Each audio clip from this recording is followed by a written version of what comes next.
Ok, je pense que maintenant je suis connectée et que vous devriez me voir en direct. On est vendredi et comme tous les vendredis, on est en direct de midi à midi 20. Et aujourd'hui, on est le premier vendredi d'octobre et je me suis dit, parce que j'ai vraiment beaucoup aimé l'expérience la dernière fois, pourquoi pas lancer à nouveau un live sur Je réponds à toutes vos questions sans tabou en direct. Donc effectivement, vous pourriez peut-être me mettre en difficulté, mais j'assume entièrement le risque que je prends. Et là, en attendant les 4 minutes avant qu'il soit midi, hein, je disais la dernière fois, je me mets en live un petit peu plus tôt pour que tout le monde ait le temps de bien arriver. Déjà, il y a une question qui m'a été posée ce matin par Facebook et donc je vais y répondre dans les premiers temps de ce live où je vais répondre à toutes vos questions sans tabou au sujet de la pratique clinique, au sujet de l'activité libérale en termes de business. Alors bonjour Véronique et bien c'est ta question à laquelle je vais répondre en tout début de live dans quelques minutes à midi puisqu'elle est très intéressante et je pense qu'il y a matière à discuter, à échanger à ce sujet. Alors je vais prendre mon ordinateur pour avoir la question sous les yeux parce que je sais de quoi ça traite mais j'aimerais bien lire précisément la question pour qu'on passe tous, on parte tous du même point de vue. Alors, tac tac, alors bonjour à tous ceux qui arrivent, bonjour bonjour. Hop. Yes, Véronique, il n'y a aucun souci, tu sais, quand je propose de m'envoyer des questions ou des commentaires par mail, je pense que les fois où je n'ai pas répondu, c'est parce que le mail ne m'est pas arrivé. A priori, sinon relancez-moi. Mais ça n'arrive, je pense, pas beaucoup, les fois où je ne réponds pas. Alors, j'essaye de retrouver, tac, c'était ici sur la page du cabinet, boîte de réception. Alors, bonjour à tous ceux qui arrivent. Aujourd'hui, on repart sur un live où je vais répondre à toutes les questions que vous allez me poser là en commentaire. J'ai l'ordinateur, j'ai le téléphone, je vois tous les commentaires que vous me mettez. J'ai pris l'ordinateur en sécurité parce que si vous êtes plusieurs à poster en même temps, ça va devenir difficile pour moi de lire sur une toute petite espace. Donc j'ai l'ordinateur, vous pouvez dès à présent envoyer vos questions et dans 2 minutes, on commence le live. Alors, Messenger. Véronique, yes, et bien parfait. Voilà, j'ai ta question, ta longue question, mais très complète sous les yeux. Et puis on va attendre 1 ou 2 minutes, le temps qu'il soit midi, pour démarrer ce live où je vais répondre à toutes vos questions sans tabou. Et déjà, est-ce que vous allez bien? Est-ce que vous avez passé une bonne semaine? Est-ce que vous étiez peut-être en vacances? Est-ce que vous consultiez? Est-ce que tout s'est bien passé ou est-ce que vous avez eu peut-être des expériences un peu difficiles, ce qui arrive régulièrement quand on exerce en libéral? N'hésitez pas à dire si vous allez bien dans le chat pour que ce soit interactif. Bonjour à tous ceux qui viennent d'arriver. Hop, et je réactive de mon côté pour avoir tous vos commentaires. La dernière fois, on est resté 1 heure ensemble. La dernière et la première fois qu'on a fait ce live sur Je réponds à toutes vos questions sans tabou, on est resté bien plus longtemps que prévu. C'est absolument pas un problème pour moi. Ça aussi, vous savez que ça peut m'arriver de rester longtemps. Et donc, vous avez vraiment cette opportunité. Et moi, je suis bien d'accord d'augmenter ce temps-là avec vous pour pouvoir faire cet exercice. Alors, j'ai juste fermé la porte parce que j'ai les collègues en bas qui risquent de nous déranger avec le bruit.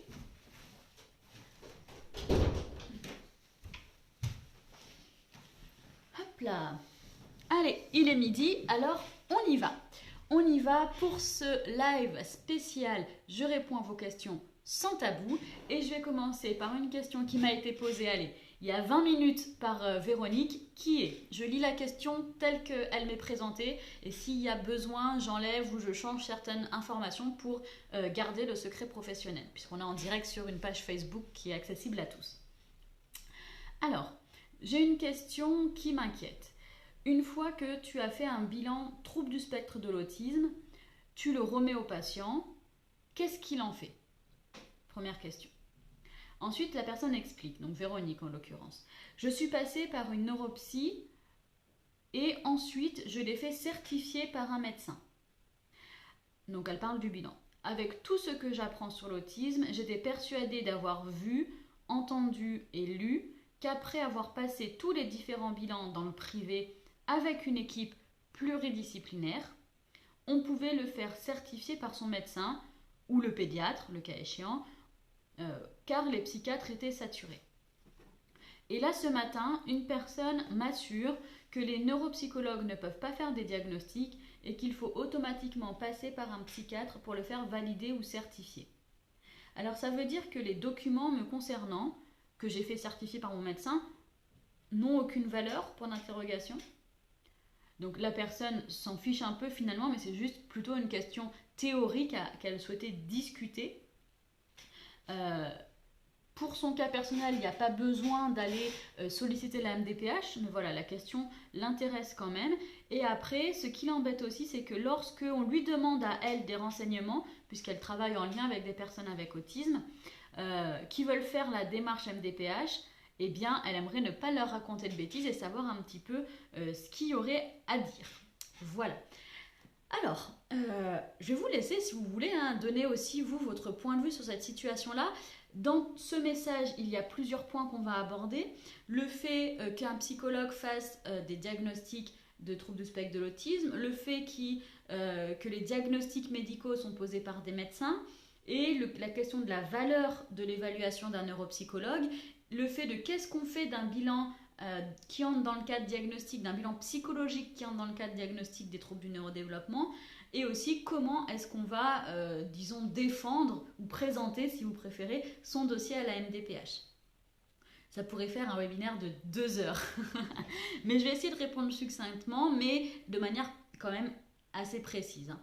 Donc déjà, un psychologue qui a les formations qui s'est formé pour tel ou tel type de trouble, en l'occurrence les TND et plus particulièrement le TSA, eh bien, à mon sens, d'accord, il peut poser des diagnostics psychologiques de troubles du spectre de l'autisme, si c'est sa formation, de TDAH, s'il est formé pour. D'accord ? Par contre, personnellement, moi dans le bilan, je mets à la fin, les diagnostics médicaux sont posés par des médecins. D'accord ? Veuillez vous rapprocher du vôtre.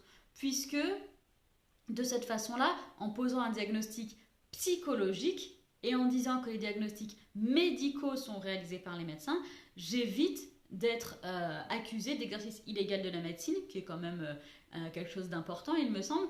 Et puis, par contre, j'assois, j'allais dire j'impose, mais je ne sais pas si c'est le bon mot, mais je montre qu'avec mon bagage compétences, j'ai les compétences et les capacités pour poser des diagnostics psychologiques. Alors après, il y a aussi un grand débat sur le terme diagnostic. Pour avoir vu avec mon avocate, on peut parler de diagnostic psychologique en tant que psychologue, il n'y a rien d'illégal là-dedans. Par contre, évidemment, ne posez pas des diagnostics médicaux. Évidemment. Donc, qu'est-ce qu'on fait après avoir fait un bilan psychologique qui entre dans le cadre de la démarche diagnostique des troubles du neurodéveloppement, que ce soit chez l'enfant ou chez l'adulte, et que le psychologue, ou neuropsychologue, psychologue au sens large, puisque les psychologues cliniciens, s'ils sont formés sans formation en neuropsychologie, pourraient tout à fait aussi poser des diagnostics psychologiques. Une fois que le bilan diagnostique en psychologie a été fait, à quoi il va servir? Tout dépend de la situation de la personne. Si c'est un enfant ou un ado qui a besoin d'énormément d'aide, d'accompagnement, qui va en IME, ou par exemple qui a besoin vraiment d'être accompagné au niveau socio-adaptatif dans son quotidien, probablement qu'il y aura une institution qui va se charger de prendre les bilans pour améliorer la prise en charge, et qu'il y aura aussi un médecin qui sera facilement accessible pour monter les dossiers MDPH en lien avec l'assistante sociale. Sur des personnes comme des adultes ou des ados, des grands ados, des jeunes adultes qui vivent à la maison seuls ou chez leurs parents, probablement que si vous devez faire une demande MDPH, le bilan diagnostique en psychologie, il va servir, à répondre à la question, évidemment, qu'on nous pose. Il va servir à poser un diagnostic, si c'est la question qu'on nous pose, et puis à remplir le dossier MDPH, c'est hyper important. Régulièrement, moi, je passe 1 à 2 heures avec mes patients pour remplir le dossier MDPH. Pourquoi ? Parce qu'en général, les médecins vers qui mes patients se tournent me font confiance. Dernièrement, il y a même un médecin qui m'a appelé pour savoir que mettre, et on en a discuté, c'était tellement génial de travailler comme ça. Et donc, c'est moi qui vais par exemple indiquer au crayon de papier ce qu'il faudrait rentrer dans l'idéal, dans la partie médicale, et le médecin s'appuie là-dessus. Le bilan va servir aussi à montrer comment le trouble, le diagnostic handicape la personne. D'accord? Donc c'est vraiment, on reste toujours dans cette idée de répondre à la question qu'on nous pose. Donc pourquoi la personne n'arrive pas à travailler? Eh bien, je diagnostique un autisme et comment l'autisme chez cette personne-là va le pénaliser, l'handicaper dans sa recherche de travail ou dans le maintien dans un emploi. Ensuite, le psychologue, à mon sens, doit un petit peu se former à la rédaction, la complétion du dossier MDPH, puisque outre les cases, disons, à cocher, donc qu'il justifiera par son bilan, je pense aussi qu'il faut qu'il accompagne sur la réalisation de l'écriture du projet de vie. Et là, je pense que c'est très important de guider les familles ou le patient pour écrire le projet de vie qui va avoir vraiment, vraiment un impact significatif, je pense, dans le déblocage d'aide ou pas. Donc voilà à quoi va servir aussi le psychologue. En termes de... alors je relis la question de la personne. Hein, de certification, de validation. Oui, la MDPH va avoir besoin forcément du certificat médical signé par un médecin, évidemment pas par le psychologue, mais le médecin n'est pas obligé d'indiquer un diagnostic précis. En tout cas, dans la Drôme, moi, c'est ce que j'ai pu entendre de la part d'une personne qui travaille à la MDA de la Drôme. Il n'y a pas forcément besoin d'un diagnostic clair et précis, mais le fait de lister et d'expliquer l'ensemble des symptômes et en quoi ils sont handicapants suffit pour pouvoir débloquer certaines aides. Le tout, en fait, c'est de se retrouver face à un médecin qui va être OK pour bosser avec nous, OK pour accepter que parfois on peut être plus compétent d'eux sur nos spécificités et qu'on va s'appuyer l'un l'autre finalement pour aider la personne. Alors Véronique, je ne sais pas si ce que j'ai raconté ça répond au moins en partie à ta question, mais si tu veux tu peux me remettre des indications dans les commentaires, je les lirai. Je regarde le dernier paragraphe. Que dire aux personnes que l'on reçoit et qu'on fait un bilan diagnostique en psychologie? S'il y a besoin d'un dossier MDPH, le bilan en psychologie va devoir forcément être mis dans le dossier, c'est hyper important. Du coup, il va devoir faire partie intégrante du dossier. Si le bilan est correctement écrit, c'est-à-dire s'il répond à la question qu'on nous pose, les informations qui vont y apparaître vont servir pour y réécrire dans le dossier MDPH. Et du coup, ça va avoir toute son utilité en fonction de la question qu'on nous pose, en fonction de que veut faire la personne par rapport à ça maintenant qu'il a un diagnostic. Que ce soit un psychiatre, un pédopsychiatre, en fait, il faut que ce soit un médecin. Voilà, il faut que ce soit un médecin. Voilà, Véronique, n'hésite pas à me dire dans les commentaires si je réponds en partie à ta question. Et puis là dans le chat, eh bien, vu que comme vous avez observé sur le titre de la vidéo, aujourd'hui je suis là et je réponds à toutes vos questions sans tabou sur le diagnostic en psychologie, sur la clinique, sur l'aspect de l'entrepreneuriat quand on est psychologue en libéral. Donc je vous laisse vous poser les questions que vous souhaiteriez poser, peut-être même les questions que vous n'osez pas poser. Là c'est le moment, je vous réponds sans tabou comme on l'a fait la dernière fois au cours du mois de septembre. Donc je vais aussi mettre les commentaires sur mon ordinateur, c'est pour ça que je ne regarde pas forcément toujours en face de vous. Donc n'hésitez pas à poser ces questions. Il y aura plusieurs lives de ce type où je serai là pour répondre à vos questions en direct et sans tabou. Il y en aura plusieurs par mois parce que je pense que c'est un exercice, moi que je trouve intéressant à titre personnel. Mais la dernière fois, il y a eu vraiment beaucoup de questions super pertinentes et je trouve qu'il y a eu des échanges hyper intéressants. Donc c'est pour ça que je réitère un petit peu cette façon de faire. Ok, alors je vais me rapprocher des commentaires sur l'ordinateur. Hop.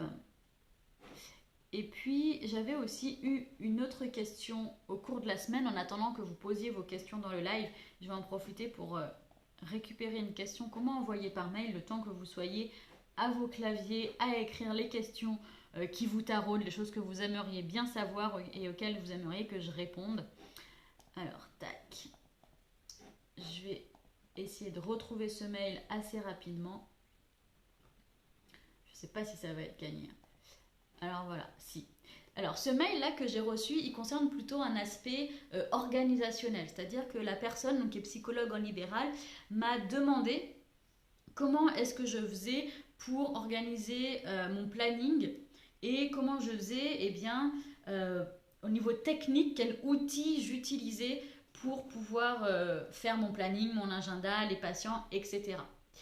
Alors, Moi personnellement, j'utilise le logiciel qui s'appelle RDV Live, donc rendez-vous live, qui est un logiciel qui est créé de toutes pièces par Dimitri, qui a créé une petite auto-entreprise et qui est développeur, et donc qui a développé cet agenda en ligne et qui permet alors d'abord aux ergothérapeutes puis de plus en plus aux psychologues de pouvoir gérer leurs agendas, d'avoir des dossiers patients, d'avoir des mails qui sont envoyés automatiquement si on cale un rendez-vous, même des SMS, c'est tout à fait aussi possible.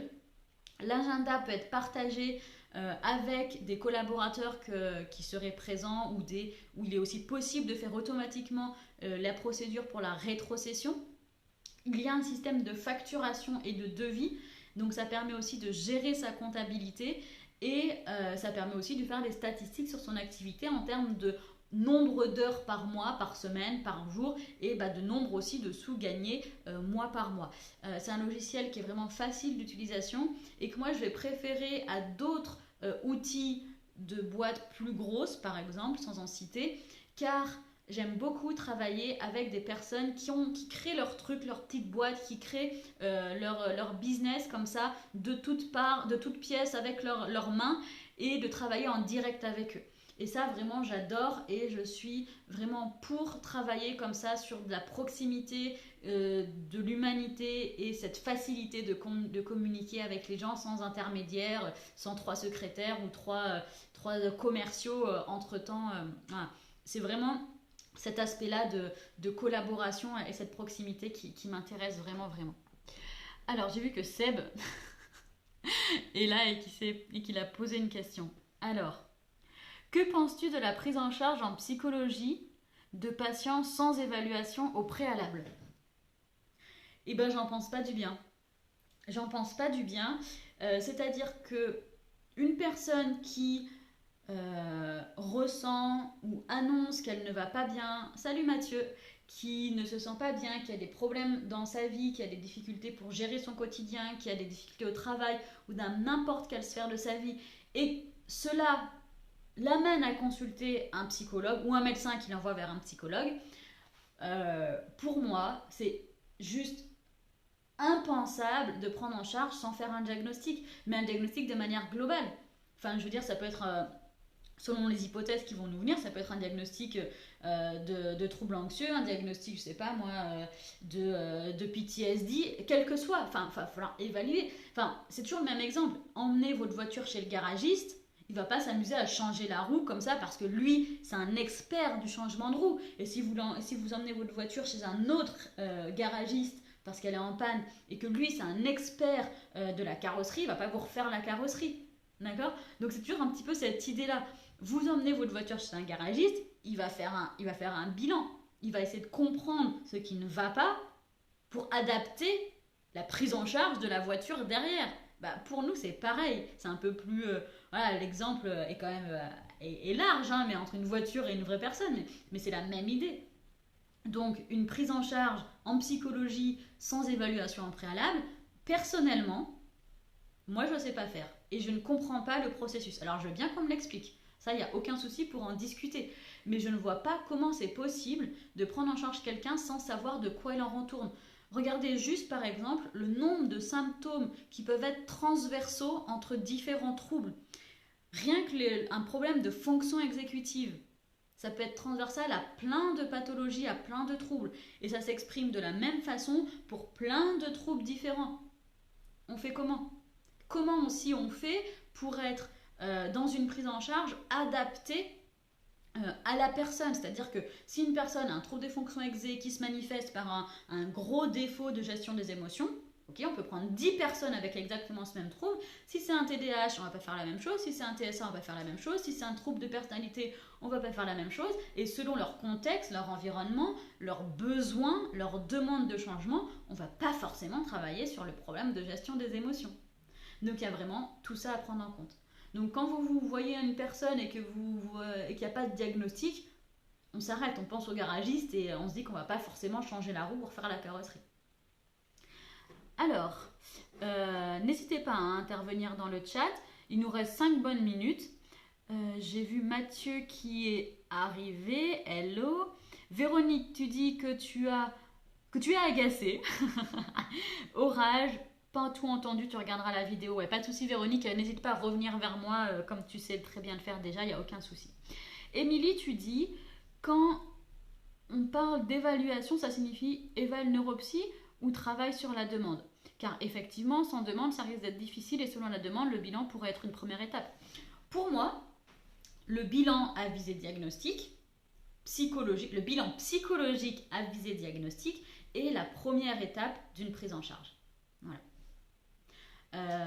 Et pas forcément en neuropsy, parce que quand je dis psychologie, c'est psychologie clinique, qu'on soit spécialisé en dev, en neuropsy, en ce que vous voulez. Pour moi, c'est des psychologues cliniciens, tout ça. Okay, et donc, s'il y a une personne qui arrive avec une problématique, on fait notre entretien initial pour savoir quelle est la vraie demande. On fait notre entretien pour savoir quels sont les comportements qui sont jugés problématiques par la personne elle-même et ou par son entourage. On fait l'entretien initial pour savoir comment, depuis quand les troubles, les difficultés sont présentes. On fait l'entretien initial pour savoir comment ça impacte le quotidien de la personne. Et ensuite, à partir de là, on arrive à poser nos hypothèses diagnostiques. D'accord ? Mais ça, ce travail d'entretien initial qui va durer, allez, 1 heure, sachant qu'en général, sur 1 heure, moi, je prends 30 minutes pour faire ça et 30 minutes pour expliquer mes hypothèses et qu'est-ce qu'on peut faire pour aller plus loin, eh bien, faut connaître ces critères diagnostiques et il faut être spécifique. D'accord ? Alors, je lis le commentaire de Seb. Je parle pas d'évaluation de neuropsy, mais bien d'évaluation de la demande et d'utilisation des outils, pas forcément psychométriques, pour savoir... Ok, Seb, tu réponds par ailleurs. D'accord. Donc, vraiment, si vous voulez réussir à faire un entretien initial de qualité, de ne pas vous planter et de prendre les bonnes personnes qui sont dans votre case compétences, il va falloir être spécifique sur les troubles potentiels des personnes que vous recevez. Exemple concret, moi je reçois pour TSA, TDAH, TIC et Tourette, c'est tout. D'accord ? Si j'ai une demande pour, je sais pas moi, évaluation post-traitement épilepsie, évaluation diagnostic dépression, non, je le fais pas. Oui, je vais évaluer la dépression, mais quand elle est consécutive ou comorbide de mes troubles principaux, d'accord ? De mon trio de cases compétences. C'est tout.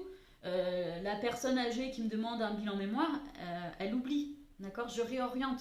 Et du coup, ça me permet de me focus uniquement sur ces 3 troubles. Et je vous dis, 3 troubles, c'est déjà énormément de boulot quand vous voyez la littérature qui sort juste sur le TDAH ou sur le TSA tous les mois. Et donc, être spécifique sur les signes d'alerte de ces troubles-là. Et c'est comme ça que vous pourrez, dans l'entretien initial, estimer si vous êtes les bonnes personnes pour répondre à la demande ou pas. Et si vous êtes les bonnes personnes pour faire le diagnostic, eh bien, le diagnostic, c'est vraiment le début d'une prise en charge. Vraiment, j'aimerais bien que si quelqu'un m'écoute, m'entend et fait autrement, c'est-à-dire sans diagnostic préalable à la prise en charge, j'aimerais vraiment savoir, c'est une vraie question, hein, comment la personne se débrouille pour être sûre de taper dans le mille, si on peut exprimer ça comme ça, et d'être efficace. C'est vraiment cette question-là d'efficacité, moi, qui va me travailler plus. Alors après, sachant que par exemple, moi, je ne fais pas de prise en charge. Okay ? On pourrait dire que j'en fais dans le sens où le bilan, c'est la première étape de la prise en charge. Donc, j'accompagne le cheminement du processus diagnostique jusqu'à l'annonce. Et ensuite, sur le qu'est-ce qu'on va faire par rapport à ça, ça nous prend bien 2-3 heures. Accompagnement pour un dossier MDPH, le cas échéant. Et ensuite, je passe la main en transition, d'où c'est délicat. C'est pas hop, tu sors et on n'en parle plus. D'accord ? Donc, je communique avec les personnes s'il y a besoin d'une prise en charge. Mais pensez bien que rares sont les patients que moi je reçois qui derrière vont faire une prise en charge en psychologie. C'est plus quelque chose de rare que le systématique, en fait.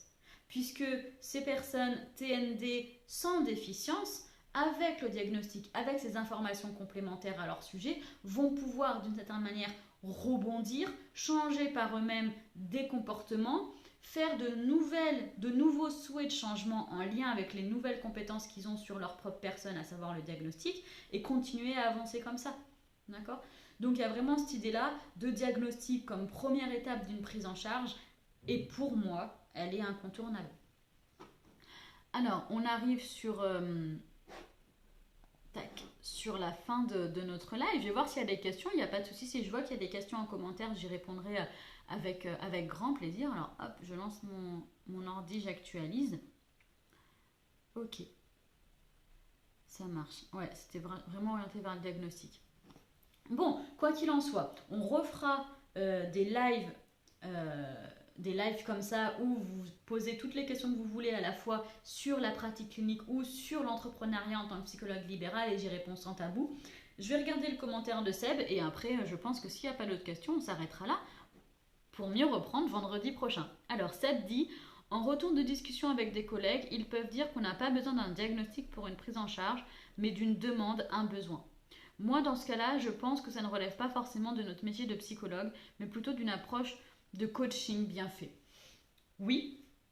Et puis je pense que tout n'est pas trouble. C'est-à-dire qu'on peut être anxieux sans avoir un trouble anxieux et aller voir, j'ai une sophrologue à côté, je parlais avec elle, donc du coup je pense à ça maintenant, et aller voir une sophrologue, voilà, pour essayer de mieux gérer son stress ou son anxiété. Et dans ce cas-là, on ne sera pas du côté DSM, on sera dans des particularités de fonctionnement qui sont gênantes, mais pas handicapantes, et on essaye de trouver des outils, voilà, pour essayer d'être dans le mieux-être, dans le bien-être. Et là, je pense qu'on est plutôt sur à la fois du développement personnel et voilà, une amélioration de qualité de vie.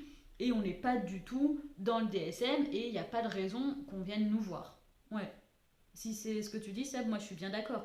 Il y a plein de personnes qui sont un peu anxieuses, qu'on a des moments où on va moins bien, etc. Oui, c'est logique, c'est la vie, on est des êtres humains. Mais tous n'ont pas besoin d'un accompagnement ou du moins d'un diagnostic psychologique. Et tous n'ont pas besoin d'un accompagnement par un professionnel tel un psychologue. Mais peut-être que beaucoup pourraient ou ont besoin d'accompagnement comme de la méditation, du mindfulness ou tout ce que vous voulez, ou juste du sport. Du sport, ça fait du bien, il y a des études là-dessus, hein, et pas d'un accompagnement, disons, psycho ou médical. Ouais. Allez, ça marche. Eh bien, sur ce, je vais vous laisser, je vais vous souhaiter un très très bon week-end. Pensez que lundi, on se retrouve à midi pour la nouvelle fiche de lecture. Vendredi prochain, je vous retrouve en live à midi, de midi à midi 20 pour traiter une problématique, oui peut-être une problématique, mais en tout cas une thématique bien particulière. Très très bon week-end à tous. Bye.